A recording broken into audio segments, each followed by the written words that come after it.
മലയാളിയുടെ സ്വന്തമായ ഒരു സാംസ്കാരിക ഉത്സവം കൂടിയാണ് നമ്മുടെ ഓണം. ഒരു വലിയ മനുഷ്യ സ്നേഹത്തിൻ്റെ സന്ദേശമാണ് നമുക്ക് നൽകിക്കൊണ്ടിരിക്കുന്നത്.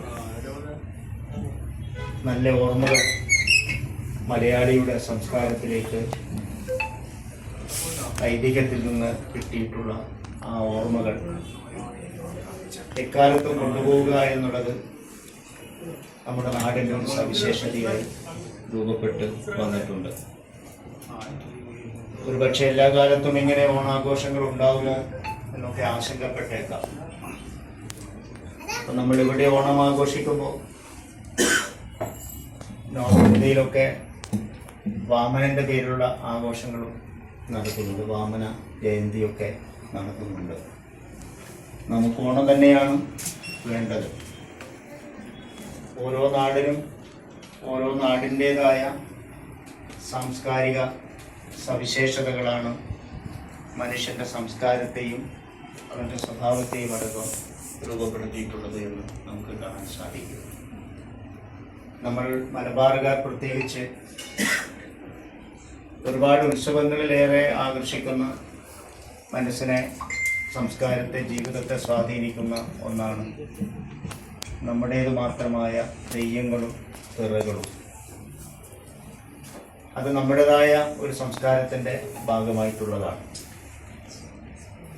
ഓണത്തിൻ്റെ ഓർമ്മകൾ എങ്ങനെയാണോ എന്നതുപോലെ തന്നെയാണ് ഓരോ തെയ്യങ്ങളിലും രൂപപ്പെട്ടു വന്ന അതിൻ്റെ പരിവേഷങ്ങൾ, വീരപരിവേഷങ്ങളൊക്കെ.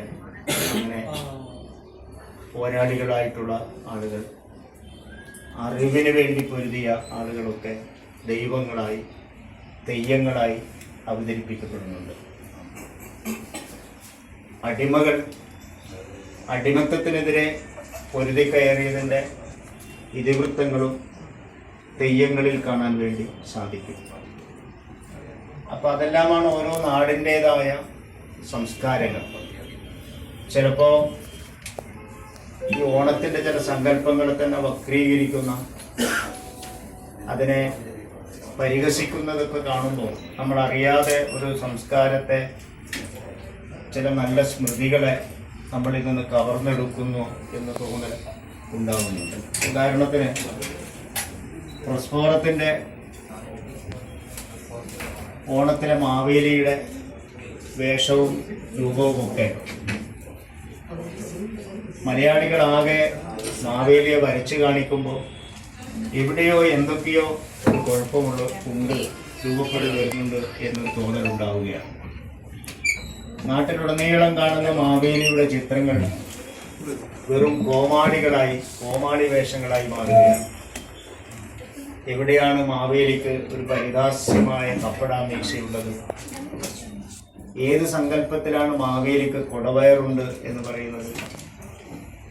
ഏത് സങ്കല്പത്തിലാണ് മാവേലിക്ക് പൂണൂലുണ്ടായിരുന്നത്? പൂണൂലില്ലാത്ത മാവേലിക്ക് പൂണൂൽ എങ്ങനെയാണ് വരുന്നത്? എവിടെയോ എന്തൊക്കെയോ കുഴപ്പങ്ങളാണ് ഇതിൽ നിന്ന് കാണുന്നത്.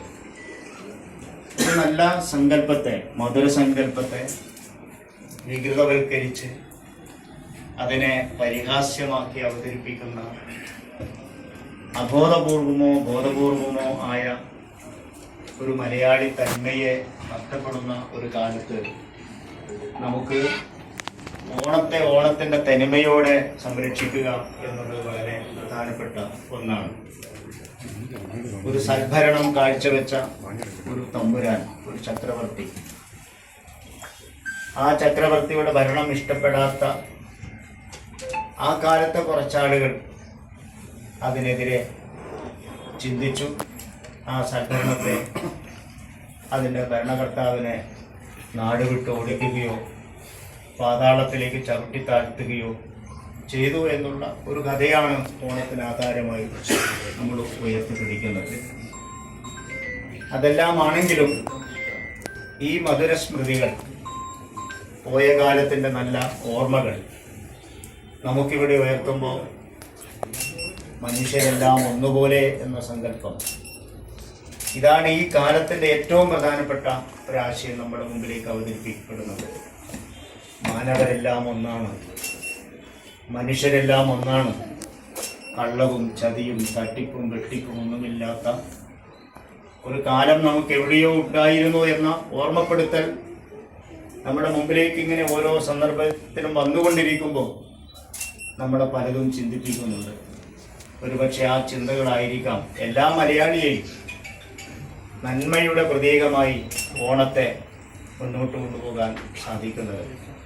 അതുകൊണ്ട് തന്നെ ഓണം എല്ലാ കാലത്തും ഒരു മതാതീതമായ ആഘോഷമായി, എല്ലാ മനുഷ്യരുടെയും ആഘോഷമായി ഓണത്തെ മാറ്റിയെടുക്കാൻ മലയാളിക്ക് സാധിച്ചിട്ടുണ്ട്.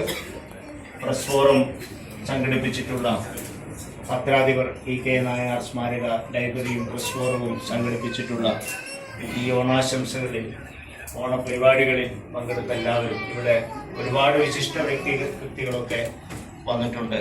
നന്ദഗോകുലം IPS, ദിനേശ് PDയുടെ chairman PA Narayanan, CP Shaijan, അതുപോലെ ഉമേഷ്, സുമേഷ്, ദീപക്, അങ്ങനെ ഒരുപാട് വ്യക്തിത്വങ്ങളൊക്കെ നമ്മോടൊപ്പം ഓണം ആഘോഷിക്കാൻ എത്തിച്ചേർന്നിരിക്കുകയാണ്. എല്ലാ പ്രിയപ്പെട്ടവർക്കും, അധ്യക്ഷൻ ഉൾപ്പെടെയുള്ള എല്ലാവർക്കും ഓണാശംസകൾ നേർന്നുകൊണ്ട് ഞാൻ എൻ്റെ വാക്കുകൾ നിർത്തുന്നു. നന്ദി, നമസ്കാരം. അടുത്തായി നമ്മോട് സംസാരിക്കുന്നതിന് വേണ്ടി നമ്മുടെ പ്രിയപ്പെട്ട തലശ്ശേരിയുടെ ASP Shri doctor M. Nandagopal IPS.